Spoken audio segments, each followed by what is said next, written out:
দিনাজপুরের ঘোড়াঘাট উপজেলা ও পৌর শাখা জিয়া মঞ্চের যৌথ উদ্যোগে বিএনপির প্রতিষ্ঠাতা ও সাবেক রাষ্ট্রপতি শহীদ জিয়াউর রহমানের রুহে মাগফিরাত কামনায় এক বিশেষ দোয়া আলোচনা সভা অনুষ্ঠিত হয়েছে।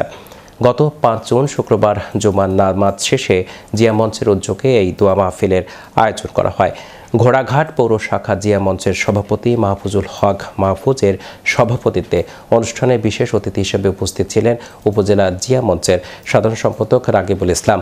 দোয়া মাহফিল অন্যান্যের মধ্যে জিয়া মঞ্চ এবং এর বিভিন্ন অঙ্গ সহযোগী সংগঠনের স্থানীয় নেতাকর্মীরা উপস্থিত ছিলেন।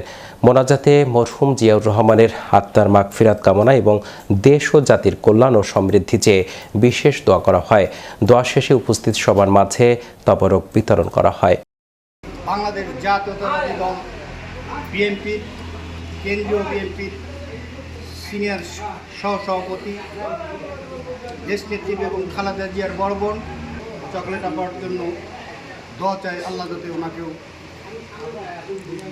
জান্নাতবাসী করে।